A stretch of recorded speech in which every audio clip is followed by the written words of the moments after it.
Cette interview est super percutante. Vous l'avez déjà suivi? Pas encore? Il faut suivre. Suivons ça. Suivons ça. Suivons ça, les amis. Incroyable. Que ferez-vous lorsque des pays occidentaux fourniront des chars de bataille à l'armée ukrainienne? Ce qui arrivera forcément. Monsieur le colonel, on va les brûler. Donc, vous savez bien, d'ailleurs, de l'histoire, que les chars allemands ont été déjà brûlés sur le territoire de l'Ukraine. On va le faire encore une fois. Quelle réponse. Comment réagirez-vous, au-delà de vouloir les brûler, si, par exemple, la France, pour préciser la question du colonel encore, si la France livre à l'Ukraine des chars français, des chars Leclerc? On a très, très peur. Vraiment, on est paniqué. Vous pouvez livrer aux totalités l'Union européenne avec les chars grecs. Vous pouvez livrer aux Ukrainiens 200 chars. Vous croyez que pour l'armée russe, c'est un problème de brûler 200 chars? Je peux vous donner un autre, peut-être, matériel pour l'analyse. Vous avez refusé le gaz russe. Aujourd'hui, vous êtes en train d'acheter le gaz américain 3 fois plus cher. Vous allez fournir vos chars aux Ukrainiens. Et récemment, vous allez acheter les chars américains, les Abrams, 3 fois plus cher. C'est ça la guerre, le prix de la guerre en Ukraine pour l'Europe. C'est votre choix. Personne ne vous empêche, mais on n'a pas peur de vos chars. Quand on voit les difficultés, difficultés de l'armée russe depuis 1 an, alors que l'Ukraine n'a pas les chars occidentaux, on peut avoir des doutes sur ce que vous nous dites là, si les Occidentaux se mettent à livrer aussi des chars lourds à l'Ukraine. Ça, c'est une question très intéressante, puisque apparemment la Russie ne fait pas ce que la Russie a promis de faire, malgré les attaques qui se poursuivent. Écoutons ce qu'il a à dire. Mais vous pouvez avoir les doutes, de toutes les façons, c'est votre droit. On est dans les pays démocratiques. Je vous dis, c'est ce que ressentent les Russes par rapport la question de Monsieur Colonel, c'était ça. Qu'est-ce que vous allez faire avec les chars de l'OTAN qu'on va fournir en Ukraine? On va les brûler, comme tous les gens qui vont venir avec ces chars. Parce que c'est clair que les Ukrainiens ne peuvent pas guider les chars Leclerc ou les chars Léopard. Attendez, vous attendez, tous les spécialistes. Piotr Tolstoï, pour parler concrètement, vous vous attendez à ce que s'il y a des livraisons de chars occidentaux, il y ait à l'intérieur de ces chars des soldats occidentaux? Pour vous, les Ukrainiens ne pourront pas s'en servir? Mais bien sûr, parce que je ne sais pas si peut-être vous pouvez demander, monsieur le colonel, pour avoir le service technique d'un char, il faut toute une équipe qui fait ce service après chaque bataille. Ça, c'est très intéressant comme point. Donc, il faudrait qu'il y ait des gens de l'OTAN pour manipuler ou utiliser ces chars. C'est très intéressant. Beaucoup de personnes n'y ont pas pensé. Continuons. Il faut avoir un opérateur qui est qualifié, qui connaît comment on peut guider ce char. Donc, vous ne pouvez pas, du coup, fournir les chars et imaginer que les Ukrainiens vont attaquer avec ces chars les Russes. Mais de toutes les façons, quoi que va se passer avec les chars, ils seront brûlés. Ça je peux vous garantir. Donc, il est en train de dire, en d'autres termes, vous qui osez dire, nous allons fournir des équipements aux Ukrainiens, mais nous ne sommes pas impliqués dans ce que les Ukrainiens font avec ces équipements. C'est un gros mensonge. Parce qu'il dit on ne peut pas fournir des chars aux Ukrainiens et les laisser partir avec à la guerre. Ça ne se fait pas. On ne peut pas te donner une mobilette si tu n'as jamais conduit de mobilette pour aller faire une course. Il te faudra du temps pour faire ces entraînements. Donc nous savons ceux qui sont dans les chars ne sont pas ukrainiens. Intéressant, continuons. Colonel Goya, sur ce point-là spécifiquement. Non mais, Monsieur Tolstoï, ça s'apprend. On a fourni des matériels d'artillerie également assez complexes. Ce sont les Ukrainiens qui les utilisent. Ce sera la même chose avec les chars de bataille que nous fournirons. Les Russes, d'ailleurs, la même chose. Ils fournissent les chars au monde entier et d'autres pays apprennent à utiliser les chars russes. Mais Piotr Tolstoï, on a l'impression finalement qu'il n'y a pas beaucoup de réaction du côté de la Russie. Est-ce que, après tout ce qu'on a vu, les armes qui ont été fournies les unes après les autres par les pays occidentaux, on a l'impression finalement que vous n'avez pas vraiment de moyens de réaction? On n'a pas peur des armes qui ont fournies par les Occidentaux parce que chaque jour, dans tous les bilans du ministère de la Défense, on a 2 systèmes artillerie français qui est éliminé. On a 3 systèmes HIMARS américains qui sont bombardés. Donc, vous inquiétez pas, tout ça va se retrouver, je sais pas, en Turquie pour le métal très bientôt. Tout ce que vous emmenez comme char et tout le bazar, ça va se retrouver en Turquie pour le métal, donc pour les métals de rechange, hein, pour être retravaillé. Ne vous en faites pas. Vos chars, là, on va envoyer ça en Turquie. Hein, comment on appelle ça en français? Là où on reprend les métaux des voitures abîmées, tout ça. Il est pas facile, ce monsieur. Et on a bien compris, pardon, mais si, comme vous n'avez pas peur des armes occidentales, vous vous protégez en mettant des batteries de défense antiaérienne à Moscou. C'est pour ça que vous les mettez là. Guillaume Ancel. J'ai une question. Je comprends pas, Piotr, la stratégie militaire du président Poutine. Il a accepté une vague, une campagne de terreur en tirant des dizaines de missiles pratiquement par jour contre soi-disant des cibles d'infrastructures énergétiques. Mais par exemple, le 14 janvier dernier, à Dnipro, c'est un missile Kh-22 qui a été tiré. Et vous le savez comme moi, c'est un missile qui a été retiré du service en 2007 parce qu'il est très peu précis et qu'il emporte une charge d'une tonne qui fait des dégâts considérables. Et du coup, ce missile a fait abattre un immeuble complet d'habitation avec plus de 72 appartements. En d'autres termes, il dit les Russes utilisent des missiles qu'ils ont retirés de service. Donc, ils n'ont soit pas assez de missiles ou ils sont complètement désemparés. Leur stratégie n'est pas claire. Pourquoi on utilise des anciens missiles? Suivant. Il a fait au moins 45 morts. C'est ça le ciblage, la capacité de l'armée russe, ou c'est juste parce que vous avez même plus les munitions nécessaires pour pouvoir les guider sur vos objectifs? Écoutez, les histoires que les Russes n'ont plus de munitions, ça dure déjà des mois.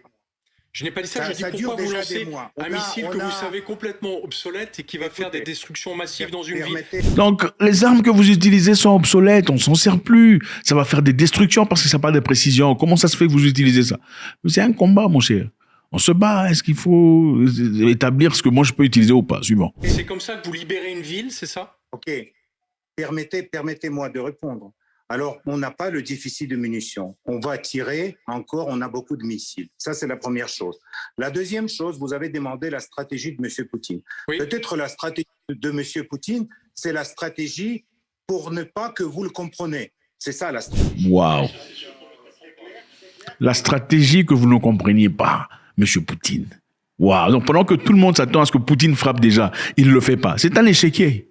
Pendant que tout le monde s'attend qu'il frappe déjà, qu'il réagisse, il ne le fait pas. Ici, la stratégie de M. Poutine, il dit, excusez-moi en anglais, la stratégie de M. Poutine est que vous ne compreniez pas la stratégie de M. Poutine. C'est clair que vous êtes déjà dans le vague.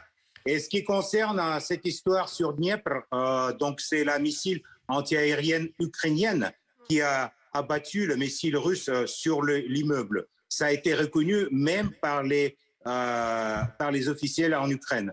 Donc, tous ces histoires que les Russes... C'est faux, je tiens à vous le dire, Piotr, parce qu'il y a un journaliste de Russia Today qui a essayé de me vendre cette histoire, cette sornette, que c'était un missile anti-aérien ukrainien qui avait détourné le Kh-22. Ouais. Sauf que si vous aviez un tout petit peu de connaissances militaires, vous sauriez qu'on ne sait pas intercepter un missile Kh-22. Wow, ils veulent le diminuer. Si vous avez un tout petit peu de connaissances militaires, vous pouvez savoir qu'on ne sait pas intercepter ce missile-là. Dénigrement en direct. Les Français sont champions dans cette histoire. Surtout quand tu ne parles ou n'écris pas bien français. Même si tu es ghanéen, Zimbabwe ou chinois. Bref, continuons. Donc, c'était même pas envisageable. Et quand vous avez tiré ce missile Kh-22, vous saviez que vous alliez commettre des destructions massives. Mais c'est très intéressant ce que vous dites quand vous expliquez que même Poutine a une stratégie incompréhensible, parce que je pense que globalement, le chaos de cette guerre, c'est à cause d'un tyran chaotique. Et quand je vois par qui il est entouré, je comprends qu'il n'y arrivera pas. D'abord, j'ai toujours le plaisir de vous entendre, mais si vous me permettez de finir la parole, ça serait très gentil. Donc, je vous dis que la stratégie militaire russe est construite de telle façon que ni Français, ni les Européens, ni les Américains ne le comprennent pas. Ça, c'est plus ou moins clair, et j'espère que vous avez eu le temps pour analyser l'absence de votre compréhension en stratégie. Ce qui concerne la missile ukrainienne qui a détourné la missile... Analysez l'absence de votre compréhension en stratégie. Donc, vous n'êtes pas stratège. Vous ne pouvez pas comprendre. sur la maison. Ça, c'est une chose, pour nous en tout cas, prouvée. Vous êtes dans votre paradigme des mythes construits par la presse occidentale. Vous pouvez rester dans ce paradigme. Mais je peux vous dire une autre chose qui peut-être va vous intéresser. Si la Russie visait les civils dans cette guerre, on était déjà plusieurs fois à Kiev. On a l'armement qui peut brûler des kilomètres de front en avant, mais on ne l'utilise pas justement parce que les Russes ne visent pas les civils dans cette guerre. 30 000 déjà victimes. 30 000 déjà victimes, Piotr Tolstoï. 30 000 victimes civiles, morts ou tuées, morts ou blessés, pardon. 30 000. 30 000. Minimum 30 000, Piotr Tolstoï. Mais vous sortez ces chiffres d'où dans votre Mariupol, tête, pas la ville Mariupol, vous l'avez rasée. 30 millions. Mais Je vous dis 30 000, je vous dis 30 000. Petite Sergei question. Girlov, ensuite Ulysse Gosset. Sergei Girlov. Petite question, M. Tolstoï. Vous étiez tellement sûr que vous avez la force russe qui va bien évidemment détruire tout le temps et le monde entier. Où est-ce que pas se tout trouve le temps, seulement les chars. Attendez. Laissez-moi Laissez-moi finir de vous poser la question. Vous répondrez après. Ouais. Vous êtes fier de votre armement. Où se trouve votre char Armata que vous avez présenté pendant des années? Où se trouve ce char Armata sur les champs de bataille? Pourquoi M. Poutine a limogé M. Rogozin? Parce que justement, M. Rogozin n'arrivait pas à fabriquer les missiles, y compris Sarmat. Pourquoi M. Poutine a limogé son responsable de l'agence cosmique? D'abord, le départ de Rogozin n'a rien à voir avec les Sarmat. Sarmat, ils sont construits et ils sont aujourd'hui dans l'armée russe. Deuxièmement, ce qui concerne les chars Armata, ils ont été remplacés par les chars T-90, et vous le connaissez bien, ça c'est les chars mieux que les chars américains Abrams. Mais je peux vous dire que, évidemment, comme dans n'importe quel pays du monde, comme dans n'importe quel pays du monde, la Russie a des difficultés à avoir beaucoup d'armement en même temps. Mais comme vous peut-être déjà remarqué, on n'a pas ni le déficit du char, ni le déficit des missiles, ni le déficit des bons commandants sur le terrain dans l'armée. On a malheureusement beaucoup d'armements et beaucoup de munitions qui arrivent en Ukraine de l'Europe. Mais on va tôt ou tard en finir avec ça aussi. Parce que ça n'est pas fini. Et on a bien compris, c'est là déjà que ça n'était pas fini. On va finir avec d'abord les électrostations, après les ponts et les tunnels par lesquels vous êtes en train de fournir l'armement en Ukraine. Les ponts et les tunnels à travers lesquels vous fournissez des armes à l'Ukraine. Intéressant. Les tunnels? Waouh! Ça ne va pas tarder, mais étape par étape, on s'approche à notre but, à but de cette opération spéciale militaire. Donc, de quel pont et de quel tunnel vous parlez, Piotr Tolstoï? De quel tunnel? Le tunnel dans les montagnes de Carpates, où arrivent les trains de Pologne sur le territoire ukrainien. Ulysse Gosset. Le monsieur est confondu. Donc les Russes ont déjà un devoir de renseignement bien établi. Ils savent que les munitions, les armements sont fournis à travers des tunnels en Pologne. Intéressant. On a bien compris. Et il lui pose la question, vous connaissez Monsieur Tolstoï, que la guerre serait longue. La question que je me pose, c'est comment vous voyez la relation entre la France et la Russie. La France fournit des armes de plus en plus puissantes, l'Allemagne aussi, mais entre Paris et Moscou. Est-ce que vous considérez aujourd'hui que la France est un pays ennemi, premièrement, et deuxièmement, est-ce que vous envisagez que cette guerre longue puisse déborder les frontières de l'Ukraine et qu'on entre dans un conflit avec la Pologne, avec l'Allemagne, avec la France? Est-ce qu'il y a un risque que cette guerre devienne une guerre en Europe et pas simplement aux frontières de l'Europe? Écoutez, quand vous me demandez si la France est un ennemi, la France mène contre mon pays une guerre économique déjà 8 ans, 9 ans. Et la France, comme vous avez reconnu, aujourd'hui fournit aux Ukrainiens les matériaux militaires. Donc, bien sûr, la France, pour nous, c'est un ennemi. Comme d'ailleurs l'Allemagne, comme d'autres pays de l'Europe qui aujourd'hui participe à une guerre du côté ukrainien d'une façon militaire qui aujourd'hui ne donne pas aux Ukrainiens la possibilité d'avoir les négociations avec les Russes et ne donne pas la possibilité de terminer la guerre. Donc c'est votre responsabilité, c'est pas la nôtre. Ce qui concerne le futur, vous demandez si, par exemple, cette guerre dure encore 2 ans, 3 ans, 5 ans, s'il ne va pas déborder le territoire ukrainien. On va voir, ça va dépendre de votre participation, de la participation de pays de l'Europe dans cette guerre. Vous allez maintenant donner les chars, après vous allez donner des avions, après vous avez envoyé légions étrangères ou je ne sais pas quoi. Donc, dès que les soldats étrangers seront sur le territoire de l'Ukraine, les soldats de l'OTAN, pour nous, ça serait, comme aiment dire les Américains, une ligne rouge. Donc, tout dépend de vous, en fait, dans cette guerre et dans le futur de cette guerre.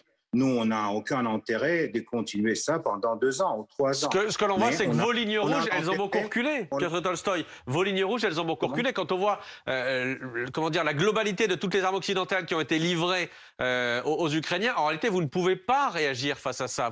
Ça, c'est un point très intéressant. Vos lignes rouges semblent avoir reculé à plusieurs reprises. Apparemment, vous ne pouvez rien faire contre tout ce qu'on fait pour l'Ukraine. Malgré le fait qu'on ait franchi la ligne rouge à plusieurs reprises, vous ne faites absolument rien. Vous avez fait des promesses disant si vous osez faire ça, on bombarde. Vous touchez ici, on détruit. Votre ligne rouge semble avoir reculé à plusieurs reprises. Expliquez-nous, monsieur. Très intéressant. Suivez. Vous ne savez pas réagir face à ça. Là, aujourd'hui, vous nous dites que la prochaine ligne rouge, ce sera quand des soldats occidentaux viendront faire la guerre sur le sol ukrainien, ce qui n'est pas du tout prévu, évidemment. Mais si cette ligne rouge, si c'est votre ligne rouge aujourd'hui, avant ça, il y a beaucoup d'étapes, notamment en termes d'armement. Les chars, l'aviation, effectivement, vous-même vous le disiez, ça va en faire des armes contre vous. Non, mais quand vous dites beaucoup d'États, vous pensez que tous ces États, c'est les États de l'Union européenne, Grande-Bretagne, les États-Unis et Australie. Évidemment, je parlais beaucoup d'étapes. Des étapes. Oui, Australie. Oui. Et donc, quand les gens ils se réunissent contre la Russie, pour nous, c'est pas quelque chose, c'est pas une nouveauté. C'est pas quelque chose très paradoxal parce que ça a été déjà dans notre histoire. Donc, nous sommes prêts. Quand vous dites que les chars, c'est une ligne rouge, je vous ai dit, ils seront brûlés comme étaient à l'époque brûlés les chars allemands sur le territoire ukrainien. On va juste répéter l'histoire. Parce qu'en fait, les Ukrainiens, ils mettent les mêmes symboles sur les chars que mettaient les troupes d'Adolf Hitler. Malheureusement, ils ne sont pas les nazis. Non. Ils mettent le même symbole, mais pour les Français, ils ne sont pas les nazis. Ils sont les victimes de la politique agressive de la Russie. Donc, on va éliminer tout ce public et on va s'arrêter à la frontière ukrainienne et on va regarder dans les yeux à des politiciens européens qui appellent sans cesse à accélérer la guerre et gagner la guerre sur le terrain. Donc, on va regarder à les yeux au monsieur Borrell ou à les autres grands politiciens qui aujourd'hui pensent qu'ils peuvent gagner la guerre contre la Russie. Et on va attendre leurs propositions sur le futur monde, sur la future sécurité européenne. Vous inquiétez pas, ça va venir très vite et on va pouvoir discuter ça dans votre studio. Qu'est-ce que vous pensez de la Turquie, puisque la Turquie, bien qu'elle n'applique pas les sanctions économiques, livre massivement des drones à l'Ukraine, il livre aussi des drones à l'Azerbaïdjan, alors que la Russie d'ordinaire défend l'Arménie. Pourquoi vous ne qualifiez pas la Turquie d'ennemi ? Ils sont très malins, les Turcs, parce qu'ils n'ont pas osé exploser les gazoducs comme ça fait les Européens. Donc, vous ne répondez pas à ma question en fait. Pourquoi vous ne les blâmez pas pour les livraisons d'armes ? Pourquoi vous ne les qualifiez pas d'ennemis alors qu'ils livrent des armes qui permettent d'attaquer le territoire russe à l'intérieur et vous ne dites pourtant rien à Erdogan ?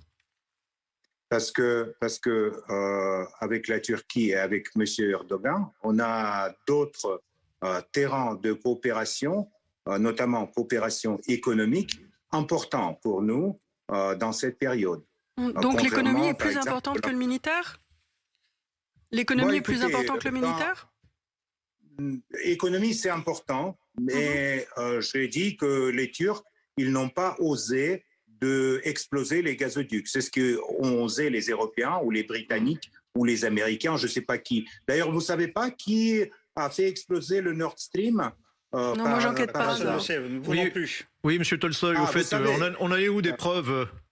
Ça fait quand même plusieurs mois que vous annonciez la fourniture de preuves accablantes sur l'application britannique.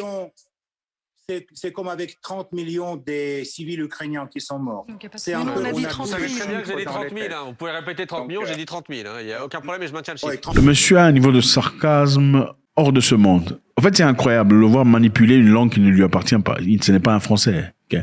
Généralement, quand vous parlez votre langue à une autre personne, vous avez naturellement l'avantage. Et là, ce n'est pas le cas. On croirait que c'est lui le français, simplement avec ses méthodes de réflexion. Brillant. Monsieur Tolstoy, vous avez parlé d'économie, vous avez dit la Turquie est un partenaire économique important. Bon, le volume des échanges entre la Russie et la Turquie est nettement inférieur à celui que la Russie avait avec l'Europe. Et en fait, vous avez provoqué les sanctions avec votre principal partenaire économique qui vous permettait de gagner de l'argent et en plus qui vous vendait tout ce que vous ne produisez pas. Est-ce que vous croyez que c'est quelque chose de sensé?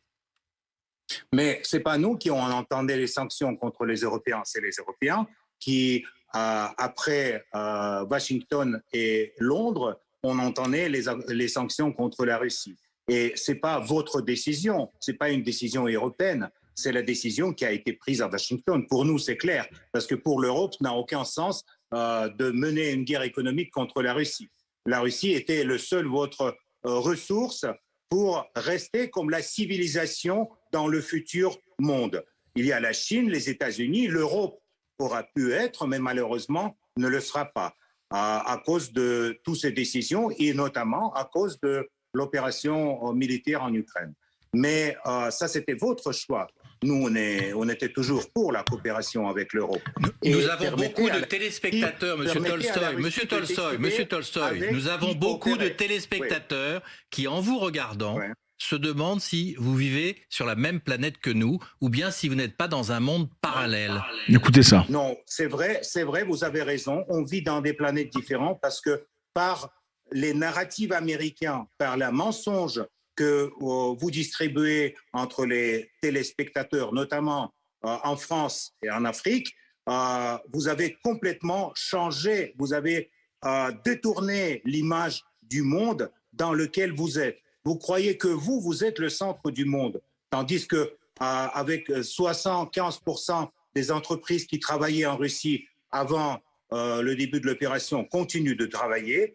Ils ont juste changé leur juridiction. Il y en a, la plupart du monde entier continue à coopérer avec la Russie et cette coopération aujourd'hui se développe beaucoup plus vite qu'à l'époque quand on avait la coopération avec l'Europe. On arrive où, Piotr Tolstoy? La vraie image, malheureusement, vous échappe parce que vous regardez dans le monde du votre coin européen. Mais je vous rappelle que le plus grand pays de l'Europe, c'est la Russie. Merci Piotr Tolstoy, merci à vous. Je suis obligé de vous couper, merci à vous. On arrive. Incroyable les amis, je n'ai pas de commentaires à faire, j'en ai beaucoup, mais je préfère me retenir. Qu'est-ce que vous avez tiré de cette vidéo? En 3 points, s'il vous plaît. Quels sont les points essentiels? 3. Partagez avec nous 3 points essentiels que vous avez remarqués de cette vidéo. Quelle est la leçon que vous tirez de cette vidéo? En 3 points. God bless.